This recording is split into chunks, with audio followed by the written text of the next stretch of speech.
Hey folks, Michael here again with the CCERP podcast, Cypress Creek Ecological Restoration Project. We're back again for episode number, 13 or something like that? I forget. Close enough.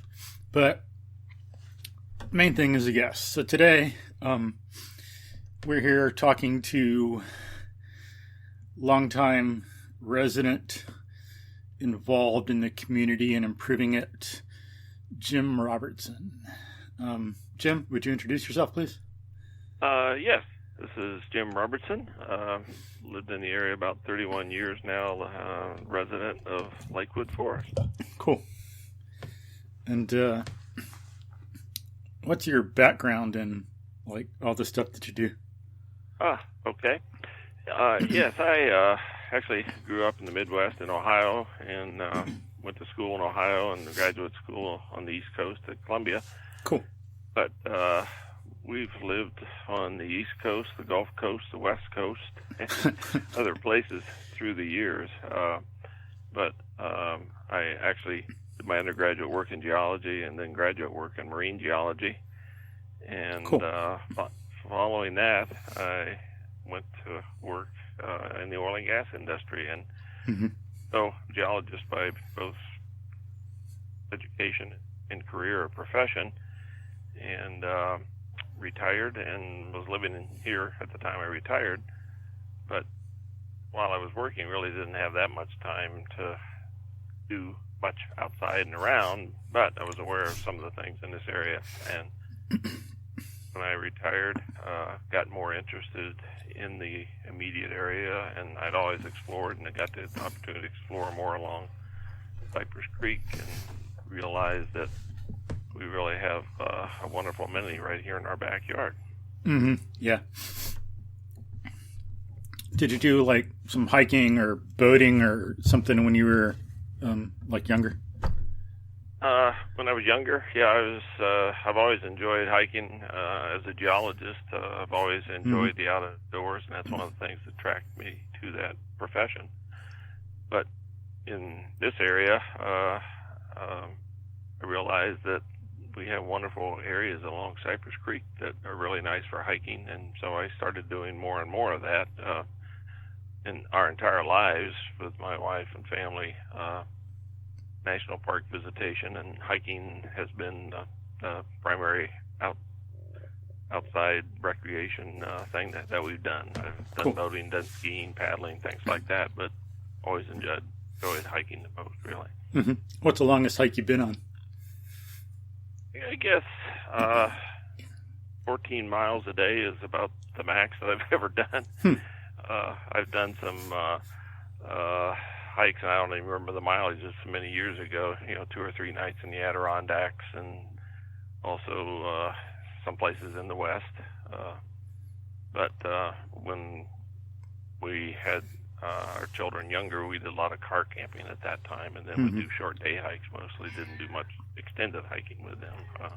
I've also, as far as outdoor, I've gone down the Colorado River through the Grand Canyon several times. So, cool. Nice. Outdoor activity has always been at the top of my list.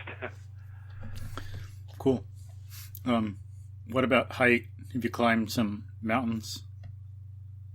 I guess I haven't been one of those trying to chase the 14ers or anything like that in the Rockies. Hiked up Mount Washington and hiked some of the smaller peaks in the Rockies, but again, mostly day hikes, not so much long extended hikes. What's the favorite places you've been to in terms of geology? It's hard to say. As a geologist, that has always been something that's kind of in the back of my mind when we would visit parks and things like that. But Yosemite is certainly at the top of our list. Been to Alaska a couple times. I've also the Smoky Mountains, Glacier National Park, the Canadian Rockies. But the thing that I guess I like about them is that they're all spectacular, but they're all different, as far as the scenery and geology. Yeah. So there's not a single favorite. I've got favorite things in each one of them, I guess. Yeah. Yeah. When I go places, I much prefer Mountainous regions than the beach. Some people like the ocean a lot, and it's just too, for me and what I want to do and my taste, too monotone and boring and the same. I like the excitement and the variation of the mountains. Yeah, I kind of agree with you. I mean, we've done things at the ocean as well, but given the choice of the two, I greatly favor the mountains. Mm-hmm. Yeah, exciting. Always makes me feel good. Gives me a thrill, and it's interesting. But whereas at the beach, I just wonder if I'm going to be eaten by a shark or stung by a jellyfish. Yeah. You can't see anything. It sneaks up on you. At least in the mountains, you got a chance. Yeah. But what's the longest hike you've been to around here? I probably just 3 or 4 or 5 miles, something like that. When I get out during the week, I try to get out, and when I walk, my daily walks are hopefully daily walks, but I try to do between 3 and 4 miles whenever Sweet. I get out. Wow, nice. Awesome. But yeah, there's some people who run around here, and I know some folks in a local running group. I'm in the group on Facebook, and they do different distances, but around here, sometimes they'll do 3, 6, 12, 20. They've found ways to wind here and there and do some kind of longer runs. I don't think they have anything around here like they do when they go to some races, because some of these folks, they'll do 50-mile runs and 100-mile runs and stuff like that. And the trails around here, the connectivity is still developing, but there are places where you can go 3 or 4 miles just on the continuous section along Cypress Creek. Certainly, along Spring Creek up to the north, there's a 13 and a half mile paved trail, and then on the north side, Montgomery County, there's about a 13-mile natural surface trail. So, cool. They've been able to put longer segments together up there. We're still working on that here, and it's coming together. It'll happen. It's taken a while. Yeah. But we will have those same options here in the hopefully not too distant future. Cool. Yeah, nice. Yeah, it'd be nice if the culture would have developed differently through history, but and people would have known more about ecology and the human need for movement. But people don't know what they don't know. But if they would have known better, it'd be nice to have.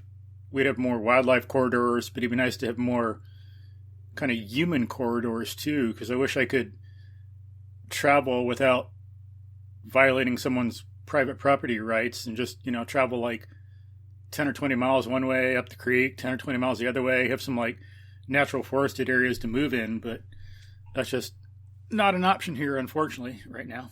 Yeah, it's been kind of interesting. Now, I know my wife and I went to Europe in, I think it was 1974, a long time ago. But one thing that really struck me when we were over there, I became aware of these long hiking trails that they had. And, in the United States at that time, we had the Appalachian Trail and Pacific Crest Trail and things like that. But just all over the countryside in Europe were these connected hiking trails that just you go about anywhere on them. And I thought it was just really struck me how unique it was, and we didn't have something like that in the United States. But what I have seen, in particularly the last 20 years or so, is just a tremendous efforts underway in different parts of the U.S. to create a system of trails. And I don't know what it is about the evolution of this country, the development of this country. It's taken us a while to figure that out, but I am really encouraged with what's happening. I mean, I say I grew up in eastern Ohio, and there's a wonderful trail system there that exists and is being expanded and developed following the old towpaths along the canal system. And, I played along these canals when I was a kid, never thought about it. You could see the old towpaths and things, but now a lot of those are being put into trail systems that are tens of miles long or even longer. Good. So we seem to be late in this country coming around to that, but I'm encouraged with what we are seeing. Yeah, it'd be nice if you could go. We get to a time where Americans could go to an airport in Europe and Europeans could no longer tell right away by physical characteristics that it was an American. And of course, if folks wonder what I'm referring to, I mean like the average weight of Americans, unfortunately, because of the culture we're in, the diet, food we eat, lack of physical activity, some things like that. Not good for us, unfortunately. No, it's not. Yeah. And one thing I've heard, I got to look into more, it might be, I don't know if it's like in England somewhere, but I think it's more like Norway or around there. I think some countries, they have laws so that, again, I got to look at the context and see exactly what they say, but from what I've heard a little bit is that you can walk anywhere you want to as long as you don't mess with someone's property and like don't take too much, don't forage too much or something like that. I don't know. I haven't looked into it. Don't know what all the rules are, but maybe you can't hunt. Maybe you can forage a little bit. You can stay, maybe stay a little bit, or maybe you have to pass through. But it's some laws that allow more human access and transit across private property. Yeah, I'm not familiar with that myself, Michael, but I am aware that certainly in parts of Europe and maybe even in the British Isles, there is law in effect that you can go across private property. And I don't know if it's on those established trails or not, but they don't have large government tracts like we do, particularly in the West and things like that. But yet they have these trail systems that are largely on private property, and I don't think that private folks can shut those trails off. Now, I don't know if you just go wander all over somebody's property, but yeah, right. But at least on the trail systems, it's largely on private property, and that is legal access to those trails. Interesting. Yeah. But what have you noticed in our area, like how it's changed through the years since you've been here? Yeah, as I say, we've been here just over 31 years, and it has developed significantly. We're at the west side of Lakewood Forest, and that was kind of the edge of things. Largely at that time, there's been tremendous growth and expansion. However, it's been kind of interesting because even though there were some, and still are, some undeveloped tracts along Cypress Creek from the time I came here, and then through the years have noticed that even though this area, essentially west or east of US 290, is heavily developed, even through that developed area, the Cypress Creek corridor is kind of a unique corridor in that there are large undeveloped pieces along Cypress Creek. And so the thing that has struck me, and I think is a really wonderful thing about Cypress Creek, is the Cypress Creek corridor is it's not entirely natural, but largely natural, undeveloped corridor right through the heart of a heavily developed area. Now, as you get further west of 290, out toward Bridgeland and Fairfield and out in that area, along Cypress and Little Cypress Creek, it's less developed and is becoming more developed. But through this area, I think we do have something really unique in the sense that we do have the Cypress Creek corridor through a relatively heavily developed area. And the thing I have seen through the years, and that's why I actually got interested in trying to preserve the corridor along Cypress Creek, was that I just saw more and more wooded tracts that were being cleared for development. You see a wooded tract and be cleared very rapidly, and a drugstore go up, something like that, and then it goes out of business. And so I actually started approaching some of the developers and some of the companies, about trying to preserve at least a wooded buffer between their store and the highway. And that was really a challenge. But then I realized that because of the flooding nature of Cypress Creek and the fact that it's still largely undeveloped at that time, I had a better chance of maybe trying to do something along Cypress Creek to preserve that forested corridor than trying to preserve a tract at the corner of a major intersection. Mm-hmm. And so I kind of shifted focus and started focusing on trying to preserve things in the Cypress Creek corridor. Makes sense. Yeah. I think part of the problem is just that idea of development. People think, oh, it's like that. Even though nature has spent thousands of years developing it, and as good as it is, and it has important benefits to us, unfortunately, some people think if it's not destroyed in a building laid down, then it's not quote unquote developed. There's some thinking I think that should be done around that to put more wisdom and context into what we mean by development. But, yeah, the approach that we've always taken, whether it's relative to flooding or development, is to try to look at what I've always called a balanced approach. mm-hmm. In a large metropolitan area like this, development is going to occur. I acknowledge and recognize that, but what we've tried to do is to work with MUDs, with developers, with HOAs, with whomever we can to look at it from a balanced approach. Particularly with the developers, they're trying to develop something. Well, is there some way we can preserve a piece of it, or work with them to ensure that what they're doing would be more of a balanced approach rather than just a complete clear and level the area and then come back and maybe plant some trees or completely pave it over. Yeah. Yeah, and then from another perspective, it's like you can't control what you can't control. Some things are going to happen regardless, but you can at least try to mollify things a little bit, make things a little better in context of kind of what's out of your hands and what you can't control. That too. Yeah, with the Cypress Creek Greenway Project, we are not building trails. We're not buying acreage ourselves. We're not building parks ourselves. But in the Greenway effort, what we've tried to do or have done is to provide a vision and then be an advocacy and a coordinating entity to work with others.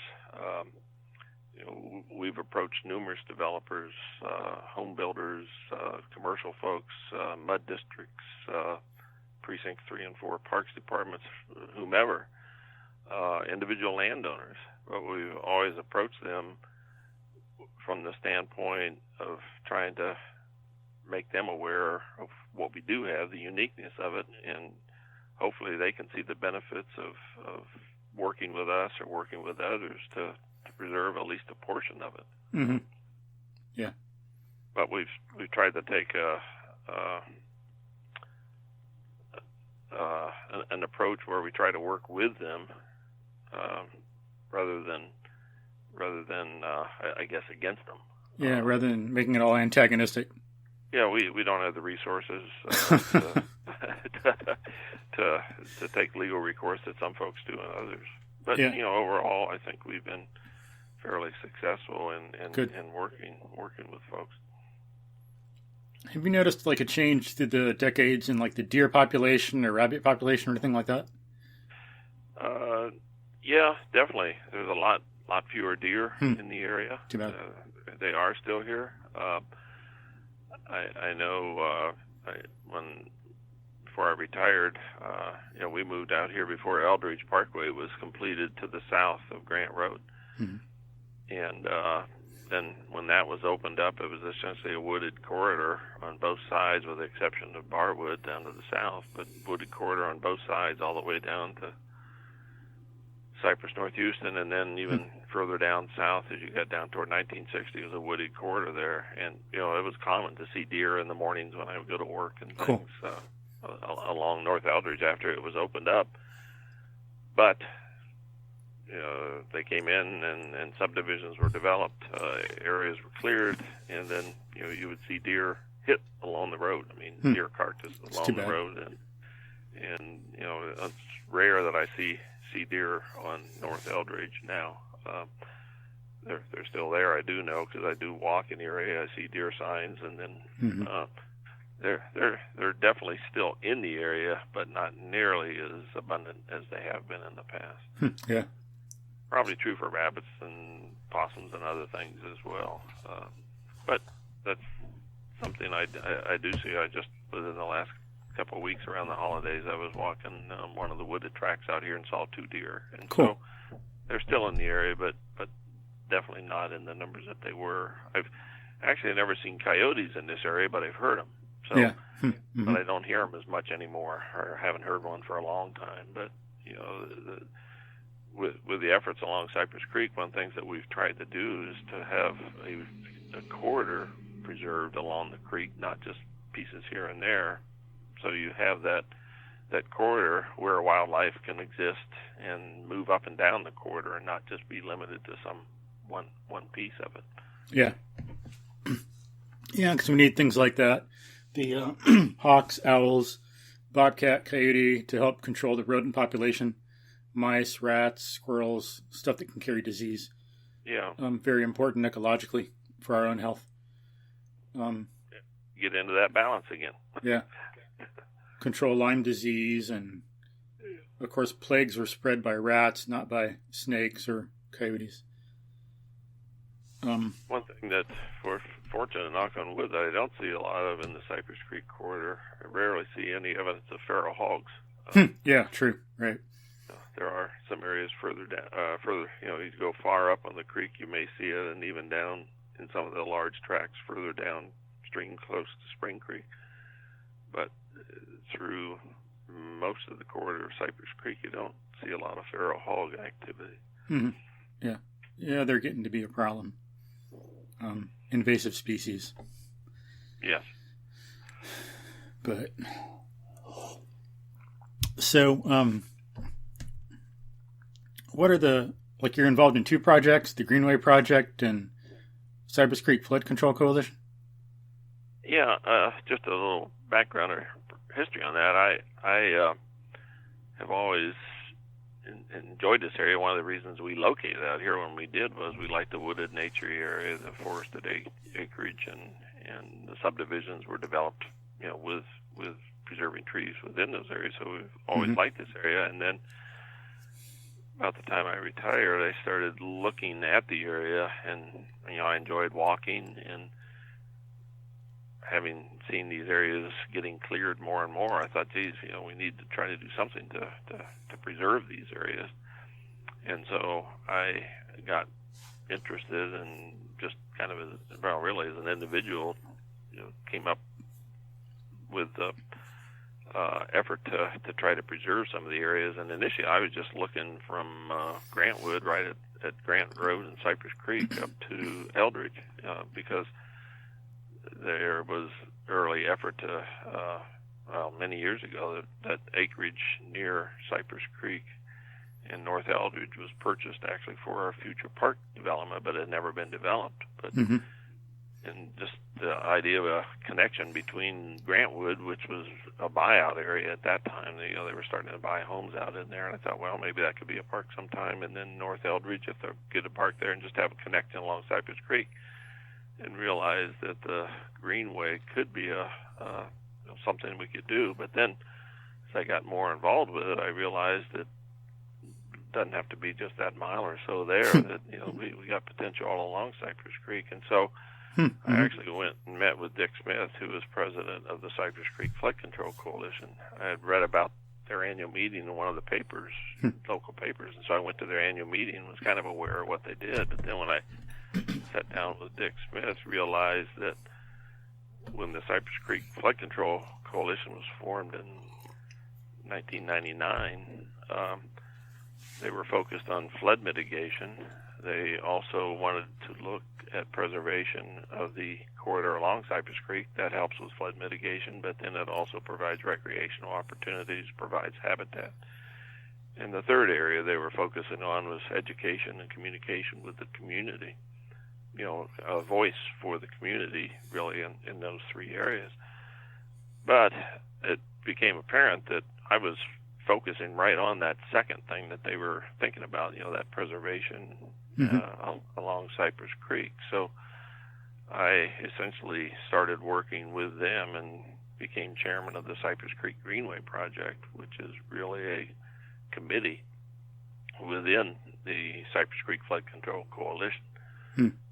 Coalition's major focus in most of our efforts, the vast majority of our efforts are actually on flood mitigation within the entire Cypress Creek watershed. But I have focused through the years primarily as chairman of the Greenway Project, working on development of the Cypress Creek Greenway along Cypress Creek. And so post-Harvey, I've gotten probably more into the flooding aspects than I had before. I've always been involved and engaged with the flooding, but the Greenway has been my primary focus since really started in 2004, I guess it was. Mm-hmm. Interesting. And what's the vision for the Greenway Project? Really, the vision for the Cypress Creek Greenway is to preserve a continuous wooded corridor along Cypress Creek, all the way from where Cypress Creek comes into Harris County out on the Katy Prairie out to the west at the Waller County line, and to preserve that corridor all the way across to where Cypress Creek and Spring Creek come together. Cypress Creek flows into Spring Creek north of the airport, essentially, George Bush Intercontinental Airport. It's over 40 miles. But to preserve that corridor and then work with other entities, as I say, we don't build parks, we don't build trails, but we work as an advocacy group, as a coordinating group, to work with others to create parks along that greenway, within that greenway, and then to ultimately see those parks connected with a all-weather, multi-use trail. Mm-hmm. So, as I say, that's kind of the vision. The idea is to have that 40-plus mile greenway all the way from Waller County all the way over to the confluence of Cypress and Spring Creeks. That'd be nice. And the whole creek is 40 miles long, or is it like 42 or a little longer? Oh, it's over 40. When if you measure it as the crow flies, but then as you put the meanders in and everything. Yeah. But from Waller County over to where it joins over where the two creeks come together, it's about 40 miles. And you're talking about going up Little Cypress Creek or Big Cypress or what?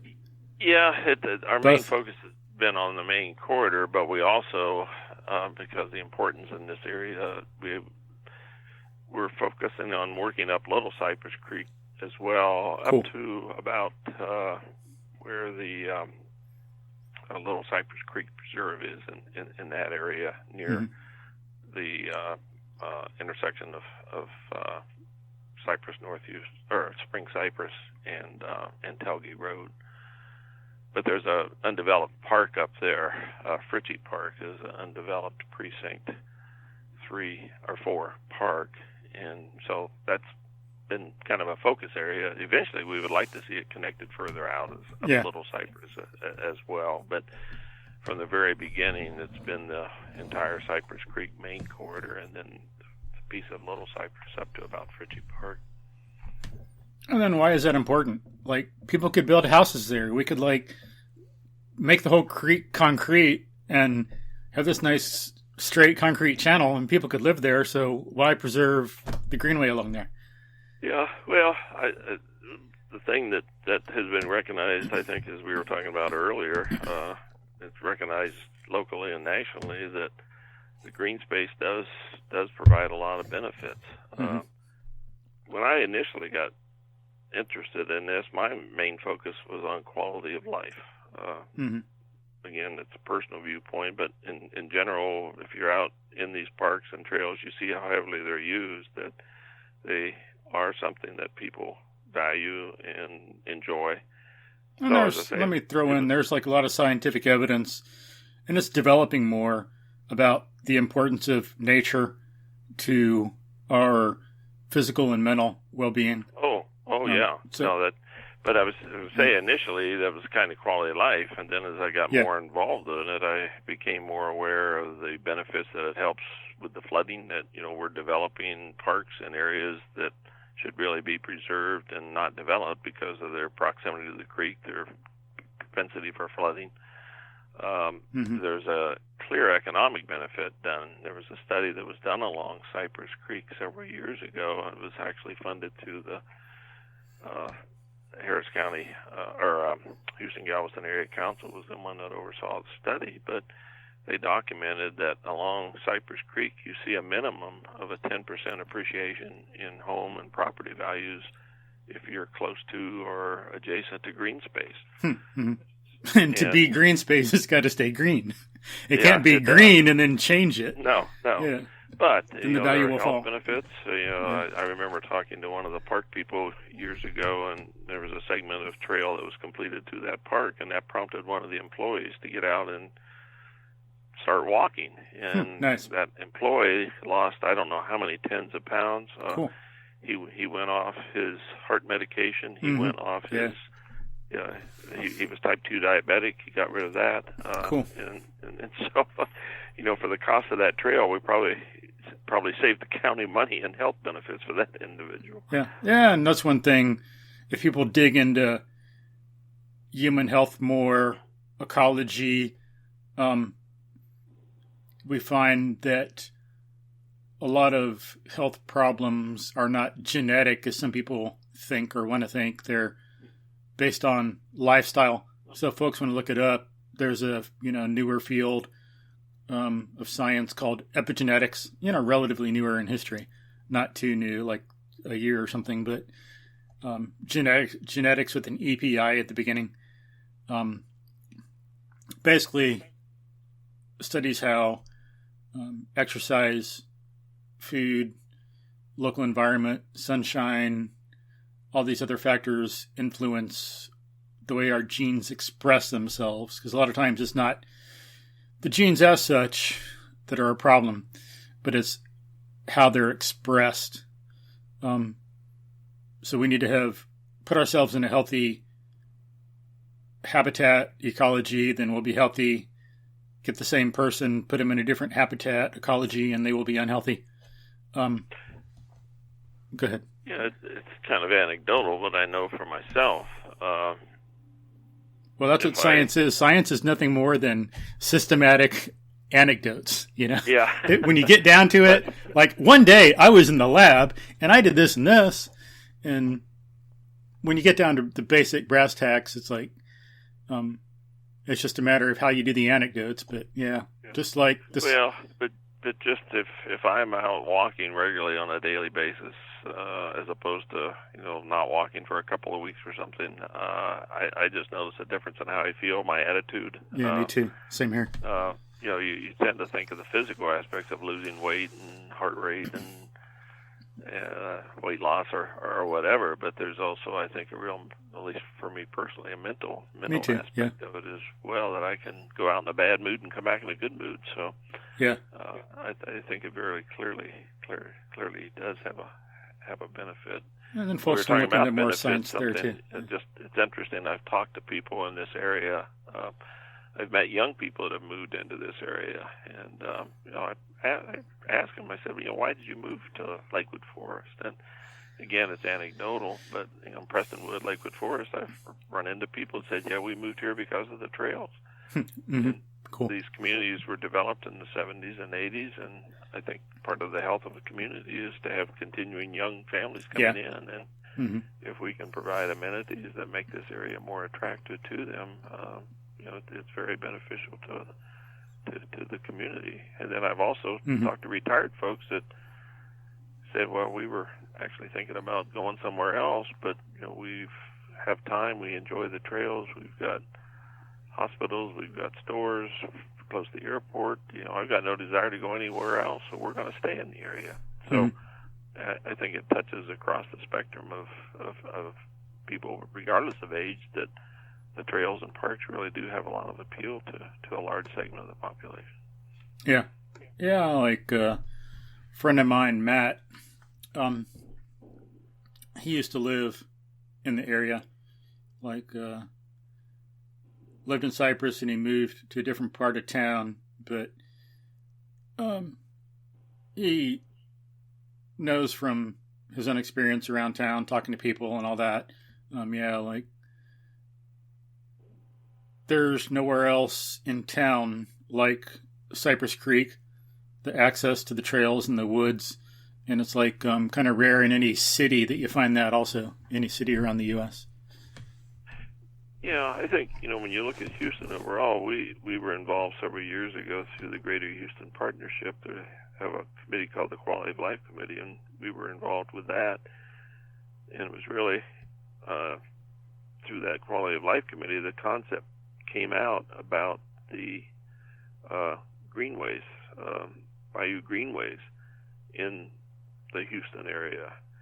And there were 10 waterways that were identified as part of the Bayou Greenway Initiative, and Spring Creek to the north, and Cypress and White Oak, and all the way on down to Clear Creek, those 10 waterways. And so initially the Bayou Greenway Initiative was all those waterways, and then the city actually had a bond issue they passed several years ago, and it did not include Spring Creek except for a small piece over near Kingwood, and included none of Cypress Creek. But the Bayou Greenways 2020 program is focusing on those greenways, 150 miles of greenways just within the city. But then when you look at Spring Creek and Cypress Creek, in addition to those, I don't think there's probably another metropolitan area in the country that has the potential that Houston does for an interconnected system of greenways, along our waterways. And now the Houston Parks Board is also looking at, well, what do we do after the Bayou Greenways 2020 is completed? And they're looking at north-south connectivity, between these. Most of the streams run west to east, and so we need the connectivity north to south between these. And so, that effort's underway as well out into the future. So the greater Houston area just has an incredible opportunity, I think, and is pursuing that opportunity to develop these greenways. Nice, yeah. Yeah, and then to throw in really quickly before we move beyond it, you talked about how some home values are increased by 10% by being close to the greenway, but property values. But folks can look it up. It's other research all around the country. Values are increased when there's forest or green space nearby. Yes. A lot of research on that. Yeah. But so what have been some of the challenges that the Greenway Project has had, and things you've had to overcome, and successes you've had?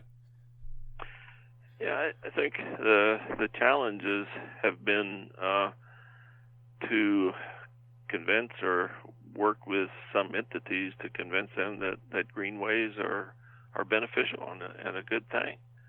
Mm-hmm. I've spoken to probably over 100 groups through the years, and these are MUDs, HOAs, developers, whomever. And the two most frequent things that come up, particularly with the MUDs, one is and really quickly, just in case some people don't know, what's a MUD? A MUD is a municipal utility district. When development is done in the greater Houston area, a MUD is developed, and the MUD is developed to actually build and maintain the water and sewer system. Mm-hmm. And so the MUDs are created, and they provide water, they provide sewer service to the communities. But the MUDs can build parks and trails as well. You look at the legislature, the wording for the MUDs, they're actually charged with providing amenities for the residents. But the MUDs can build parks and trails, and many do. But in talking to people, the two most common things that come up about trails and parks is, one is the cost, and they should be looking at that. I mean, they're stewards of their finances, and they need to be looking at that. But it's a plus for the community. Then so the cost is there for the construction and the maintenance, and then the other thing that comes up is the issue, and this frequently comes up from a lot of residents, is safety. I mean, people have this perception if you put trails in, the only people who are going to be using them are people that want to do you harm. That's simply not the case. Hunker down inside your house. I don't know. You don't see somebody carrying a 40-inch flat screen down a trail. But when you look at the communities that are being built today, and this is true across the country, but I mean, you look at Kingwood, you look at the Woodlands, you look at Bridgeland, you look at any of these large and smaller communities, Town Lake, any of them, what are they promoting? They're promoting their parks and trails. Mm-hmm. And so along Cypress Creek, what we're actually trying to do is to really retrofit through this corridor, because the community is there, but we didn't have parks and trails as a prime amenity when these areas were being built. And so it is a challenge to answer the questions about safety and answer the questions about the cost. There are a number of ways that MUDs can raise funds. They can take funds out of their general funds. They can pass bond issues. There have been over $25 million in bond issues passed by MUDs along Cypress Creek just for parks and trails. Also, there are grants available through Texas Parks and Wildlife and other entities that you can get matching grants to build parks and build trails and even purchase land. So, there are ways that they can do that. Then a number of MUDs have the sales tax benefit that they have an agreement with the city of Houston that within that MUD district there's an additional 1% sales tax added, and the MUD gets 0.5% and the city gets 0.5%. And so some MUDs are able to do things because they have that revenue coming in from that. So there are ways to finance it if they want to. But you ask about the challenges. And one thing, and for folks, like a lot of people know what an HOA is, but make sure everybody knows, what's an HOA? Yeah, a homeowners association. These are civic organizations, and the thing that what we find is that HOAs generally don't have the financial capability of doing too much in the way of parks and trails. Their budgets are much smaller than the MUDs are. MUDs will frequently have multi-million-dollar budgets, where homeowners association frequently, some are larger, but some are in the tens of thousands of dollars. But when you talk about building trails and things like that, the MUDs are much more capable of doing that than are the HOAs. But the HOAs can support it. If the HOAs want to see this, that's something they can be a voice to the MUDs. And HOA is private, and a MUD is governmental. Well, it's quasi-government, I guess. Quasi-government, yeah. Okay. Yeah. Well, they're elected. They've certainly got very tight regulations on what they can and can't do, and financial responsibility and things like that. But the HOAs also have government regulations that they have to abide by as well. But it's just the question of scale. The MUDs are, when you're dealing with water systems and sanitary systems, the amount of money that you're dealing with is much more. Okay, cool. So back to what you were saying. As I say, the challenges in some MUDs, I've met with MUDs that, they said, well, we do water and sewer, we don't want anything to do with it. And then there are other MUDs that have done incredible things. Timberlane Utility District is on the east side of 45. And they've developed 4 parks along Cypress Creek. They've built miles of trails. They're building a community center right now. They've built a pedestrian bridge across Cypress Creek. And then there are some MUDs that don't want to do anything. And so it varies. And we have seen the makeup on MUD boards change over the years sometimes. People that really do want to do something, decide to run for the MUD board, and sometimes open up to their eyes to opportunities that can really help their community. So that's the way people can get involved. Yeah, right. Yeah, but I think it's one thing. I think MUDs are starting to realize too that if you have communities that have parks and trails, people are going to look more favorably at those communities as to where they want to live. Yeah, people care more. They're more involved. It's safer and better, and you don't got to worry about people carrying 44-inch TVs on the trail. But when you have trails that are sanctioned trails, they're patrolled. Precinct 4 has a parks department in the constables.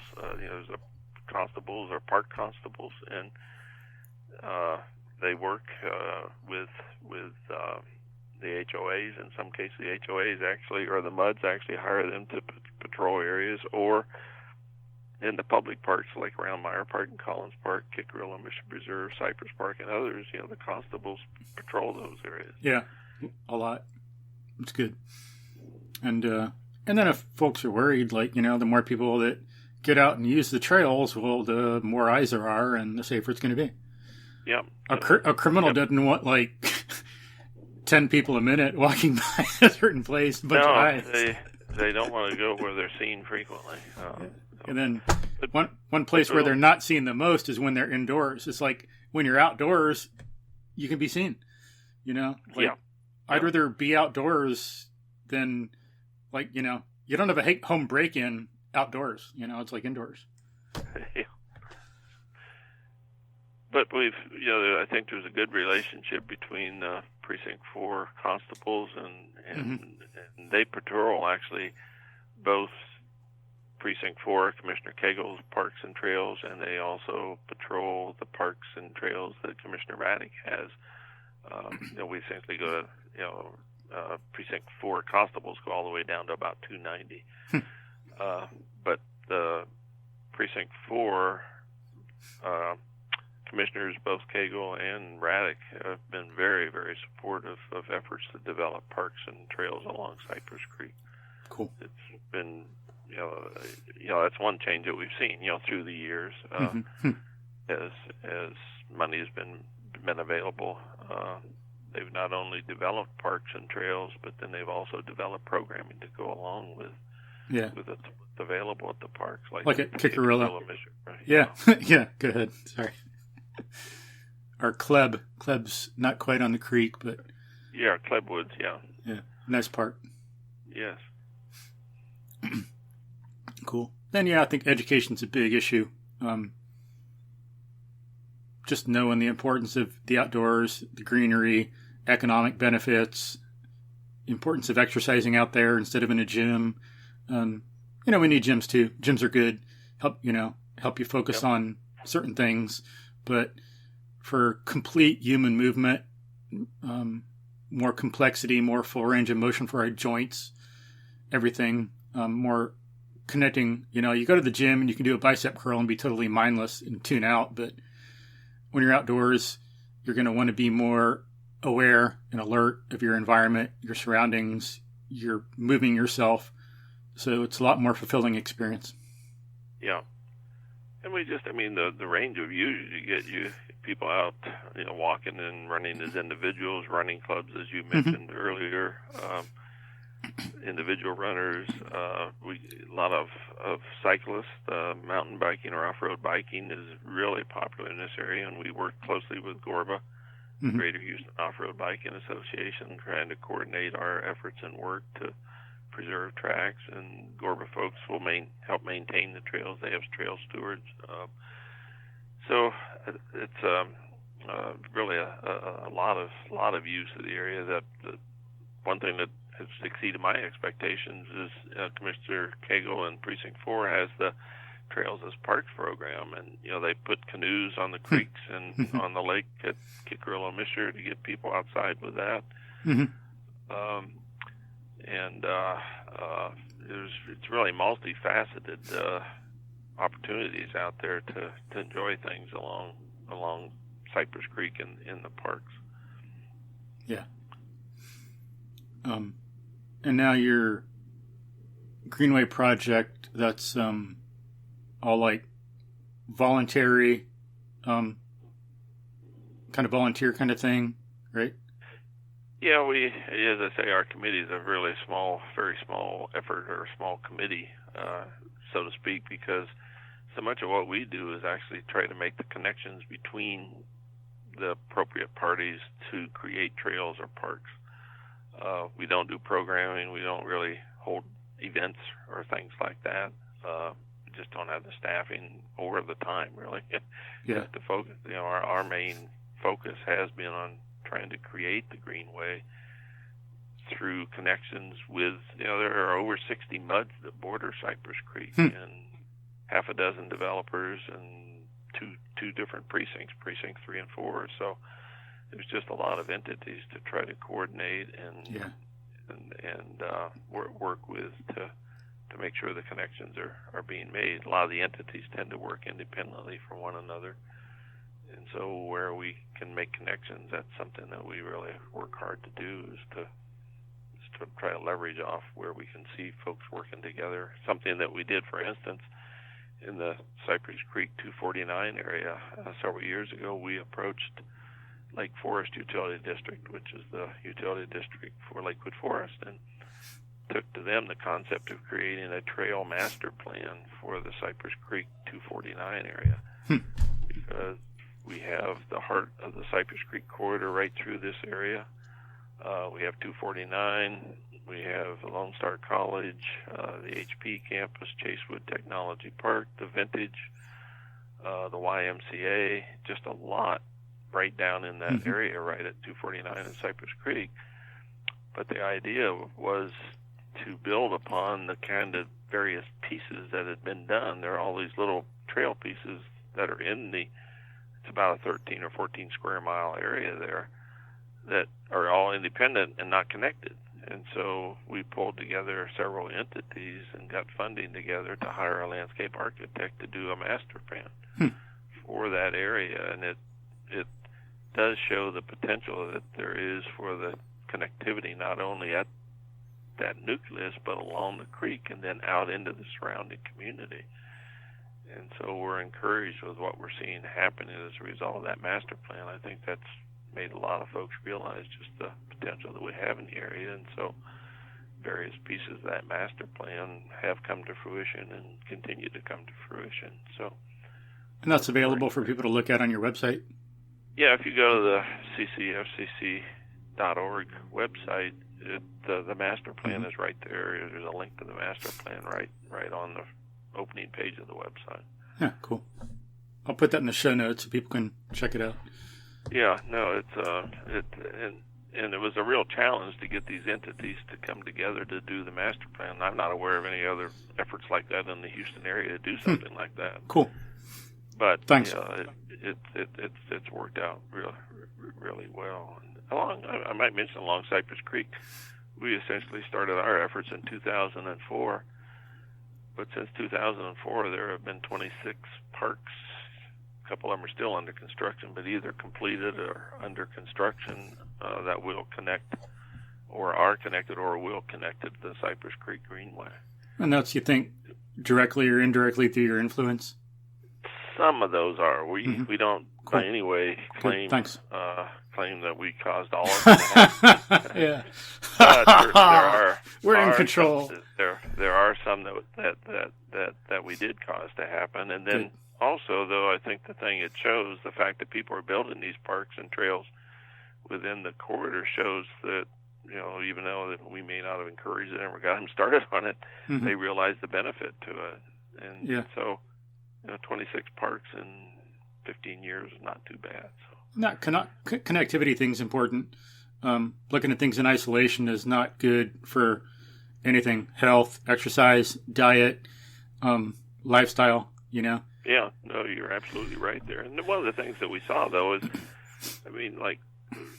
even the connectivity and the potential we saw from the 249 Cypress Creek area trail master plan is until the Kickarilla Mission Preserve was open, that has served as a catalyst because people see what it's like. They see the benefits of connecting to it. But for years we talked about, there's going to be a preserve or there's going to be a park there. And, when the park was finally open, people could finally see what Precinct 4 was doing and, what a wonderful amenity is. And so having it there has been a boost to us. Harvey hurt us, though. That slowed down progress because the number of the entities to which we had reached out with which we were working were flooded. And, trails the last thing they were thinking about, which I fully understand when they're dealing with the impacts of flooding on their business. And so we're kind of past most of that now. So we're gearing up again in some of those areas. Cool. How many people are on the Greenway Project? Oh, just a couple.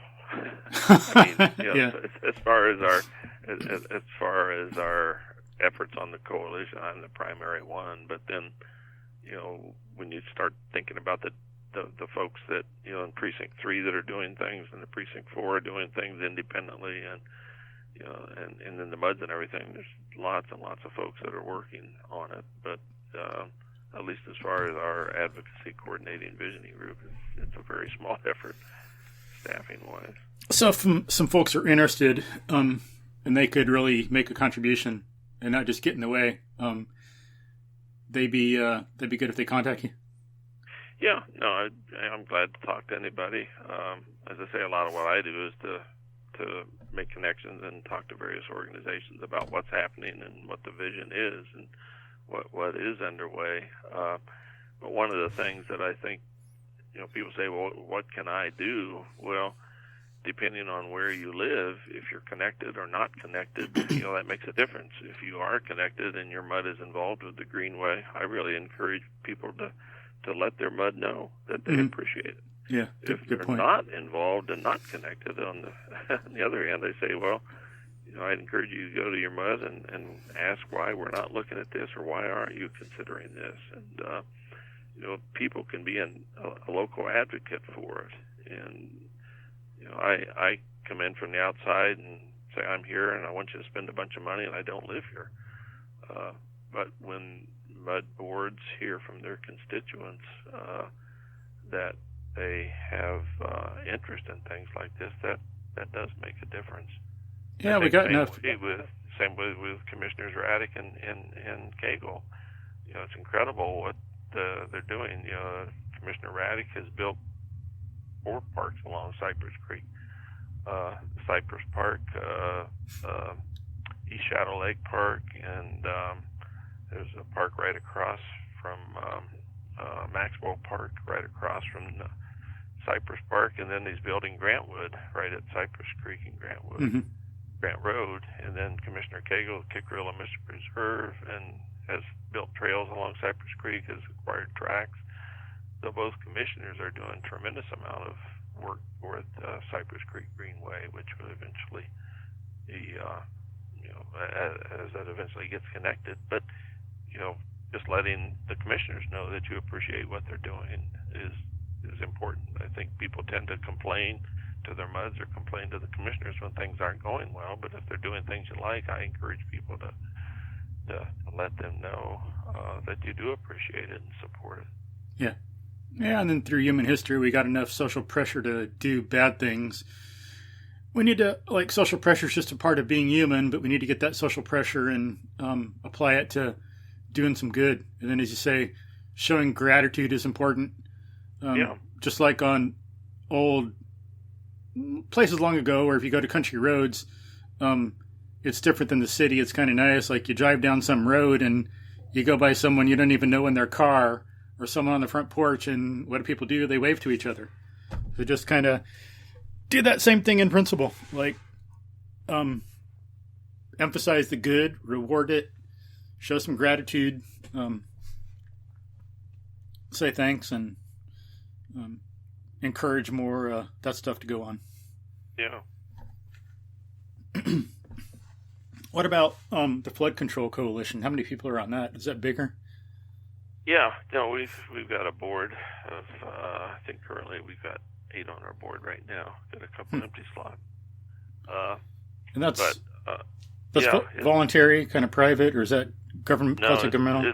It's volunteer. It's a nonprofit organization. Okay. All volunteer staff. We meet the third Wednesday of every month at 6:30 in the Lake Forest Utility District office, and anybody's welcome to come to the meetings. Cool. But just go and say thank you. I'm sorry? Go and say thank you. Yeah, well, or get involved. As they say, there are a number of things that we try to do. As they were send a Barber's Quartet to sing for them. Yeah, we're all volunteers, and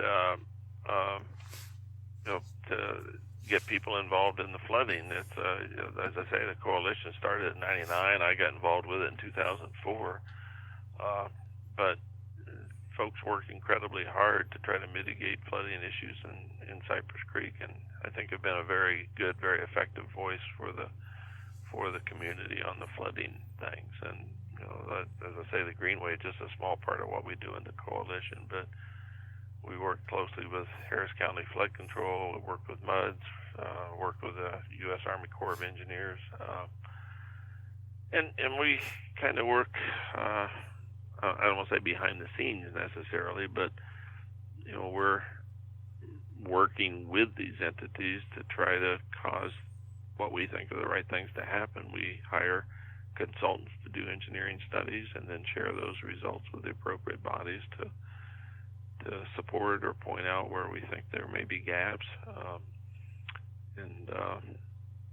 It's unfortunate, but I say that this group has been going on essentially 20 years, but it's really only post-Harvey that flooding seems to have really gotten most people's attention, sadly.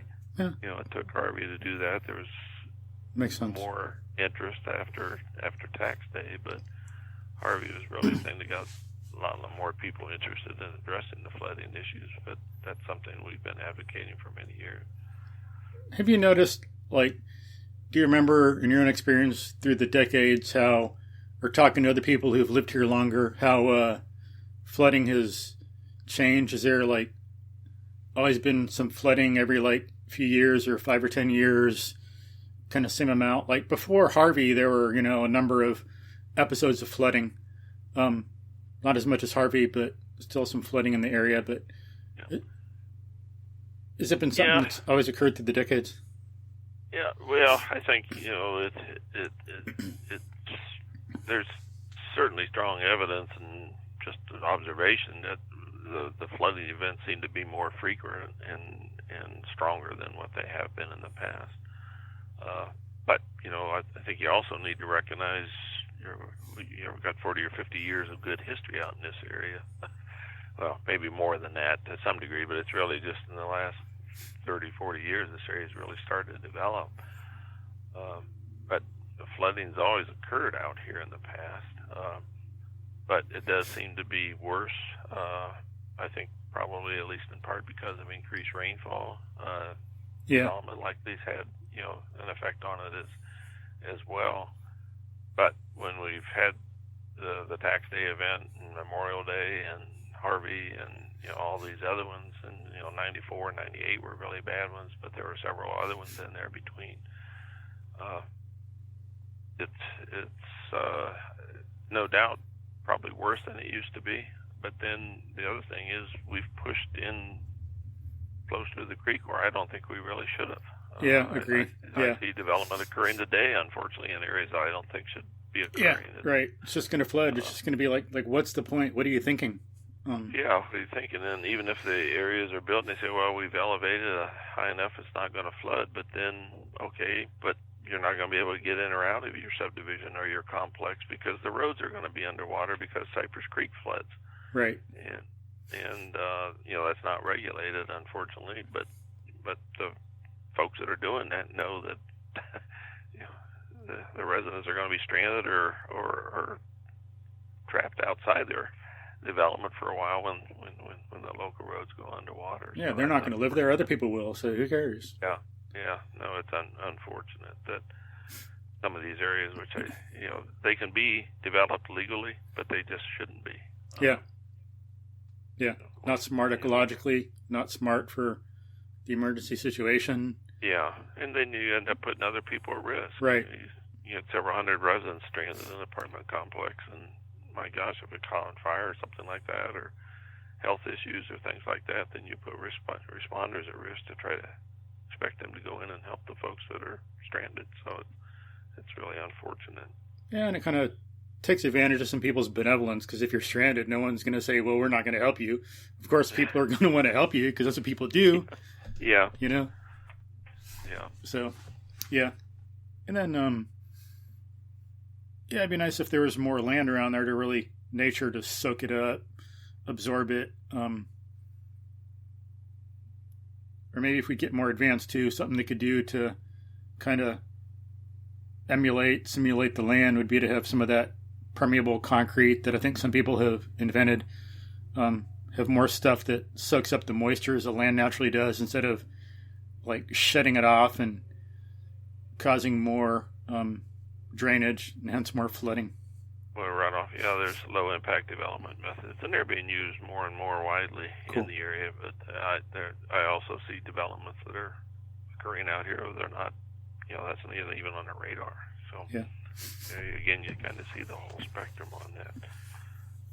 Yeah, and That occurred to me when you were talking about some of the flooding over a long period of time. I've seen recently, read some stuff about how when some freed people came over from Alabama and Mississippi, came over to the Cypress area, I think they were staying along Falky Gully. And I've read that they'd have to move sometimes when there'd be flooding along the gully and the creek. And, this is back late 1800s. So. Oh, yeah, no doubt. No, there's a lot of history in this area. I'm just kind of scratching the surface what I know, but bits and pieces I've seen through the years. There's a lot of history right in this area. Like you mentioned, Falky Gully, there's a black cemetery that is right along Falky Gully that there are some folks that are looking at and trying to do something to see that it's great. better preserved. And awesome. Sadly, I'm aware of a couple cemeteries out here that I've seen them on maps, but they're now developed, and I don't know how they were. I don't know the history of those cemeteries, but there's a couple cemeteries in the area that I think development just went right on top of, unfortunately. Yeah, because some of that's like good, should be like preserved historically. Yeah. If nothing else, develop around it.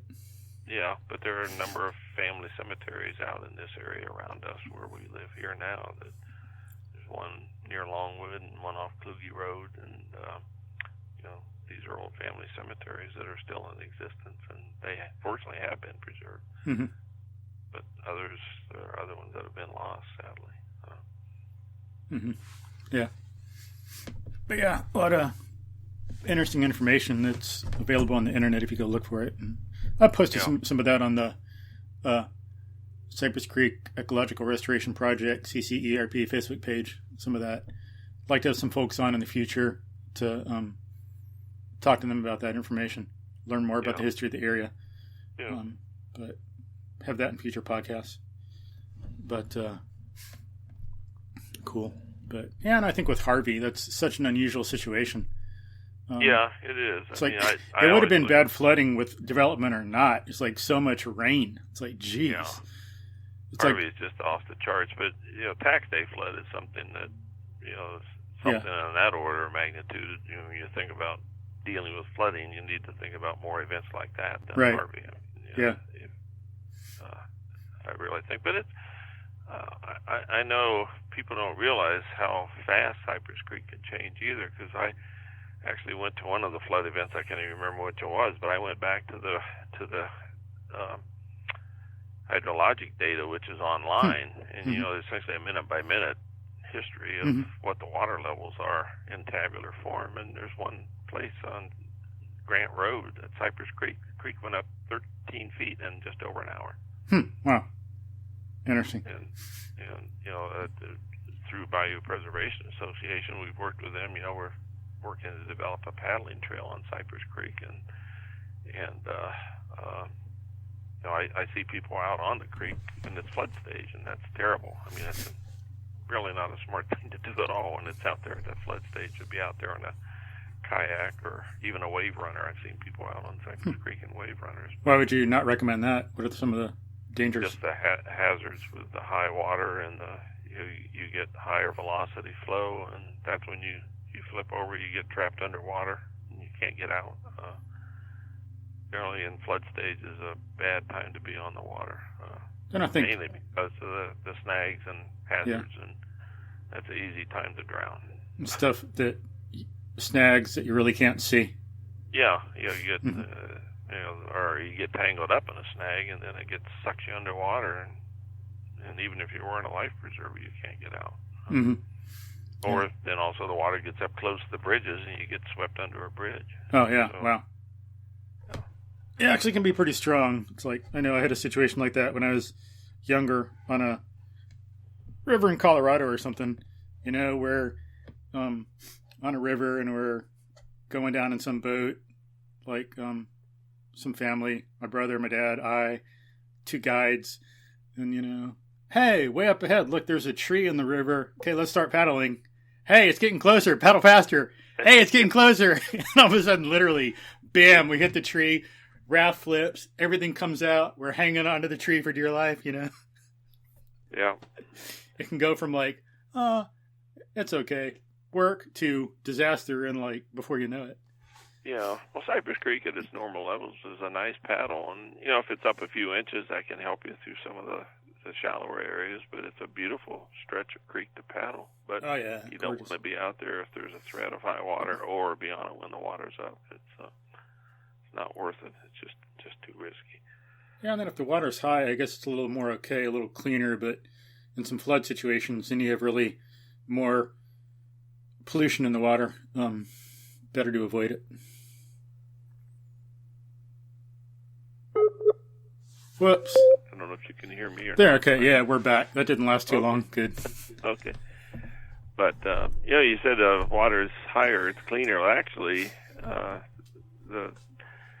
Cypress Creek is an impaired creek in the sense the E. coli, which is the fecal bacteria levels, are higher than they are for acceptable use of the water for contact recreation. And Cypress Creek is higher than what the recommended levels are for contact recreation, but it's a lot cleaner than many of the waterways in the greater Houston area. But actually, wow, that's too bad. When the water level goes up with increased rainfall, you think, well, that probably dilutes it. It actually makes it worse. Yeah, more dog stuff in the yard. It's all the fecal material from animals, farm animals, pets. I don't know if you're aware of it. There is an effort underway right now to improve the water quality in Cypress Creek Watershed, but it's estimated that 80% of the fecal material in Cypress Creek comes from pets. Yeah, primarily dogs. Right. And people not picking up after their dogs, and so it's actually, when the water is higher, it's actually dirtier from fecal material. Makes sense, yeah. Then maybe no rain, some stuff's been sitting there collecting, and then all of a sudden rain and more of this feces washes off into the street and then down. Yeah, right. Yeah. Makes sense. But, well, I don't want to keep it too much longer. We've been going for a while, but you got any other last words for folks? Or? Well, I guess the thing, just a couple points. One, as I said earlier, I think so much of what we do in this area is balance, whether it's development, non-development, or preservation. But then when we have the tracts preserved, we work toward a balanced approach with that, is that, if we can preserve 40 acres, that 40 acres of forested area can be not only wildlife habitat, but it can be refuge. Mm-hmm. Refuge means where wildlife can go and not be disturbed. And so we need it. The approach that we take is, we'll have a trail across that and maybe some natural surface trails in that tract, but in no way, shape, or form do we think there should be a whole network of trails covering the entire tract. Because you not only destroy the habitat, but more importantly, you destroy the refuge. The deer and other animals don't have some place they can go and even lie down during the day. Mm-hmm. Yeah. And so the balance is really important on that. So that's one of the things that we strive, working with other trail users, Gorba and others, to try to make people realize that we've got a wonderful thing out here, but if we overuse it, we can destroy what we have. Yeah, right. And so that balance is something we work toward. And then also, I know your efforts with your with your podcast and others, talking about trash in the area, and you've been one that I'm pleased to see that's worked to do that. That's something I've done for many years. Thanks. I was going to say, yeah. I walked the trails for years, and then used to get irritated with trash and start carrying a grocery bag and realized that wasn't big enough. And then I got a trash grabber and a larger bag. And whenever I walk the trails, I always pick up trash. And through the years, though, I think through your efforts and others, and then also, I think when there's less trash, people are less likely to throw it out there. True. Yeah. And so, I think in this 249 area. To Grant Road and up and down the creek through this area, there is a lot less trash than what we've had in the past, because one, people pick it up, and then I think people are less likely to throw it down. But it is disappointing to see a lot of the trash is water bottles, energy drink bottles and power bar wrappers, things like that. So, it's the trail users in many cases that are ones that are trashing the trail. Yeah. And so, I just encourage people, to use the area to think about that. And I think it'd even be great every time somebody went out, if they see a water bottle or something, just pick up one piece of trash, pick one thing up. If all the users did that, we'd see a lot less as well. And and it's good practice on mobility. People want to go to yoga and pay for it, or pay for a gym, or pay for a trainer. Well, just squat and pick up a piece of trash and bend down in different ways. Like keep your back straight, think of good posture. And you're, working on mobility. Think about flexibility. Like squat down close to it, but not too much. So you got to stretch your arm a little bit and reach and pull out the muscle and feel it and grab it and then pick it up and think about your posture and be mindful of your alignment. Stand up and walk on. Carry a little bag. Because there's more people out there that care about the trail than want to trash it, I think. So if people who cared about it would take care of it, then we'd be better off. And I think that's another thing about picking up trash. The more people see some people picking up trash, then the others will get encouraged to do it too and want to. Yep. I've never heard anybody say, I just really like that trail, or I really like that park, because there's just so much. Amen, right? Or concrete. Or concrete. I feel so good with all this concrete around. I feel so good with all this trash, right? True. But cool, good. So, thanks, Jim. Appreciate it. You're welcome, Mike. Thanks for your time. Awesome. You're welcome. So, have a good time outdoors when it is nice again, when we don't got the rain. And thanks for picking up the trash and working on the Greenway. And, you're one of the ones that's made possible what we have to enjoy out there. So, thank you. Well, you're welcome, and thank you, and see you on the trails. All right, awesome. Look forward to it. All right, take care.